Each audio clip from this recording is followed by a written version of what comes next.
when you go to see a number of other professionals, they have to do a significant amount of like digging into like what's going on with you and look at your behavior. And before they give you any type of recommendations, like they have to have an idea of like what you've done before.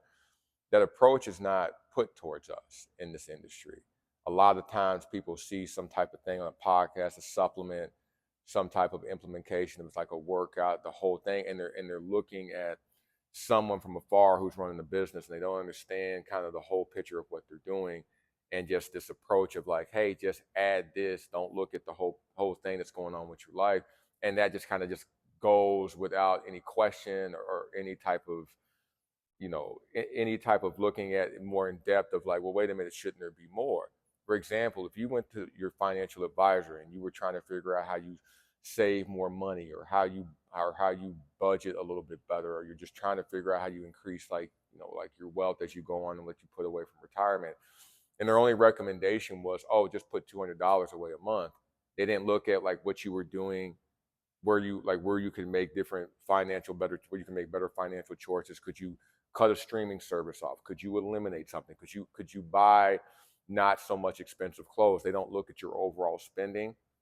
You would never ever hire that person as a financial advisor who didn't take an honest look. But in this industry, hey, here's creatine. Just put that on top of everything else. Don't worry about if you're eating bad. Don't worry about, because of the cognitive thing people kind of keep putting forward, and the benefit they keep saying that it is, without recognizing that you still need to do things like study and look at things that are not so overly engaging and stimulating, that are not beneficial. If you're just looking at lights and and all the goofy Instagram videos, like that's not going to help your cognitive function. Cognitive function has been improving for a long time before creatine showed up.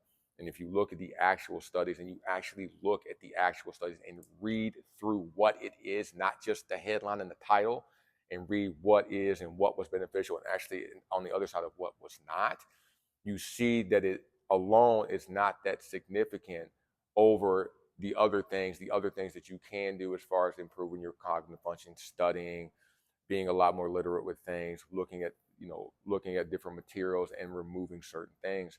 You realize that these other components are a lot more beneficial than just the supplement alone. So, but for us, we get away with that. Just add more protein. Don't worry about nothing else. You're going to build more muscle. Just add this other workout. Don't worry about that. Don't worry about the whole picture. And it's up to you as the consumer and the people who are ingesting this to require more, to ask more. But there's a part of our business that we are counting on that you don't ask that. We know that this is the generation of the lack of patience and a lack of attention. So you don't spend a lot of time looking more in depth at what's going on, and you also don't do a lot more in depth of actually looking at yourself, because that requires a significant amount of attention and emotional and mental resources that a lot of people don't want to attribute their success to. They want someone to tell them, hey, do this.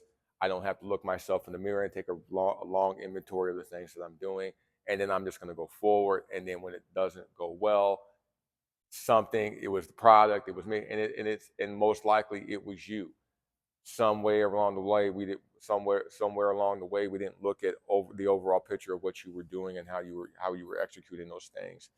And you hope that as a profession, and especially in this, it's the responsibility, especially with the vulnerability that people have with their bodies, and the responsibility, understanding the significance of that, and how important it is that you take that seriously. You're talking about people with their bodies, the only thing that really belongs to them, the only thing they really own.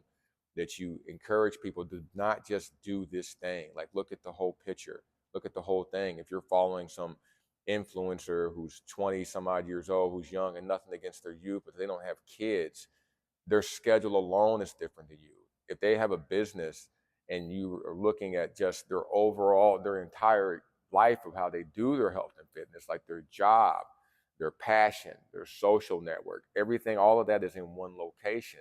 And you're a 45-year-old male with 2 kids who have sports. Trying to implement that in your daily routine is vastly different. So you have to look at the whole thing. It doesn't mean don't be motivated by the discipline and all that stuff, but your schedule of what you have to do is going to be so different than a podcaster who sits in their office and in their gym and does everything from one location and just has to go boom, boom, just down the stairs. Meanwhile, you got to drive across town to all over different locations, pick up your kids, go to work, gyms in a different spot. Just that you have to account for that. And you can't just add this one thing and not look at the whole picture. And because it requires a lot more attention to detail, requires a lot more energy to plan those things, and people don't do it. They just hit the buy button, put it in the cart, and just credit card swipe and gone. Don't look at the whole thing because that's going to take you a lot. You may find out this wonderful thing that you see, this person you like, you potentially are attracted to because you follow their images. You find out, oh no, it's not going to be as good as they say it is because I've taken an honest look. That's kind of that demotivates people, but it's something you need to do because like if you keep going to start and stop because you're not taking an honest look at the whole picture, the whole inventory, everything that you're doing, you're not going to be as successful as you can be with certain things. And it's not to say that creatine could be the thing that's missing in your program. It could be something that benefits you, but if you don't know how to implement it and adjust it to everything else that you're doing or make adjustments so that that supplement actually is as beneficial as it could be, you're wasting your money and you're wasting your time. And if we don't start looking at the person and the people who are actually involved with it, which takes a lot more time, it's a lot easier just to, hey, hit subscribe. I'm going to talk to 10,000 people in a very generalized, blanketed statement and not realizing all 10,000 of those people are all different lifestyles. And for every success you see, thousands of hundreds failed miserably before they even got started because they just didn't take an honest look at what they're doing, got caught up in the pictures and the images and the marketing and advertising, all of it, and thought, oh, all I got to do is just do the same thing as this person, not realizing you have a completely different life and schedule as them. And you have to do that. You have to take the accountability and looking at yourself and what's going on and everything that you're doing, and then speak to a person back and forth and plan with them and strategize. Like that's a lot more helpful than just plug and play. So it's these things you hope as we get into this, as professionals, as we do this, professionals, that we take accountability for the people that we're trying to help and that we're trying to counsel, and we give them an honest truth about what they're trying to do, and give them the encouragement that they need to take a better look at everything that they're doing before they just implement something.